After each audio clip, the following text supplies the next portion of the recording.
Hello everyone, this is Money Mom. Welcome to the channel.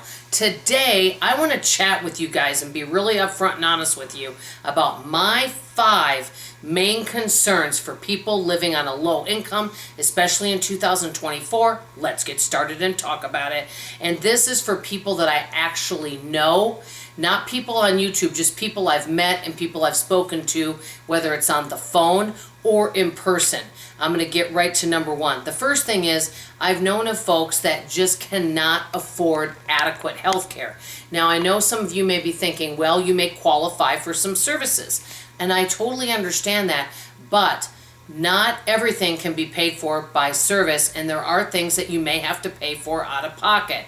Example, I know of folks that have needed a lot of dental work.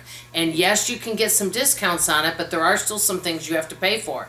Also, hearing aids, things like that. Just proper medical care, whether it's eye care, dental work, just any type, also, if you need special glasses, anything medical related, there are some things that may not be covered by insurance. Some people may not be able to afford insurance. So medical needs or transportation to get to some of these medical needs may be a challenge for some lower income folks.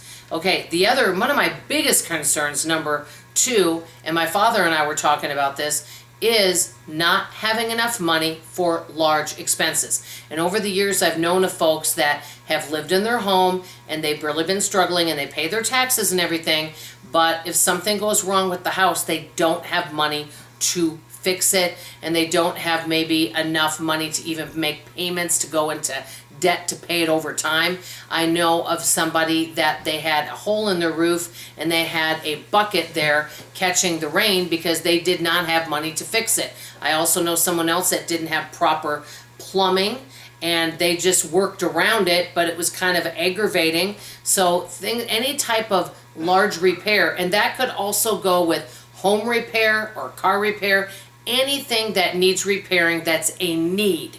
And if you don't have money to set aside in savings to be able to pay for that, that can be really frustrating. I've actually known many low-income people that have told me over the years, I can't afford to move, but my house is just falling apart and I don't have money to fix it up. How many people have you met like that? And that's really a struggle. And I know that I would love to take out a loan to do all sorts of stuff around my house, but I do one thing at a time.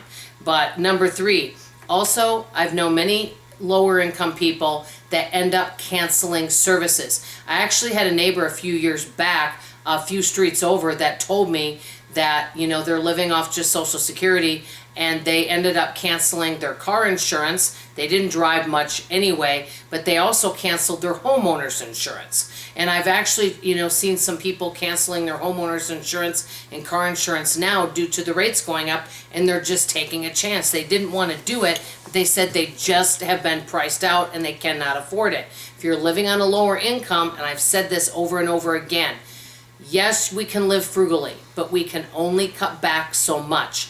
And you've got to have, if you have a home or you have a car, you got to have money to be able to pay for this stuff. Okay.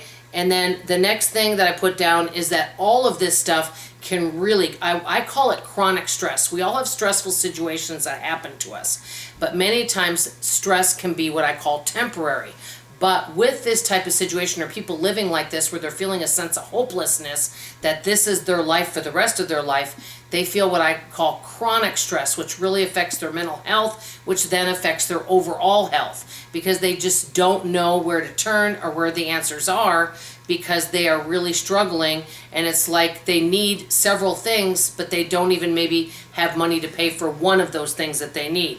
And last but not least, it makes it where they're dependent on other people. Now, some folks are blessed enough to be able to have family and friends that are able to help and give what I call a hand up and be able to help folks. Maybe some of these people have, health struggles and things like that, so they're not able to work. This is my personal opinion. If you are able to find any way to bring in any sorts of extra income, that would be my personal advice. Now, this is me coming from my own experiences. I know everyone is not in the same situation I am, and I realize that. But any little bit of money, even an extra $100 a month, extra $200 a month, if folks can find some way to bring in some extra money so that you have money for certain things, such as little emergencies that may come up. It can really make a big difference. Let me know what you guys think. I understand folks can live off a low income. I do understand that. But when all these things start hitting the fan, your bills keep going up, and emergencies, whether it's car, health, or home, how do you plan for all of that when you don't have anything left over after the end of the month? I'd love to hear from you in the comments below. Also, what are some ideas for people that are living on a low income that are things they can do? My idea is to find ways to make some type of extra money. That would be my advice. But let me know what you guys think. That's all I have to say for now. I love you, I appreciate you, and I'll see you on tomorrow morning's video. Bye-bye.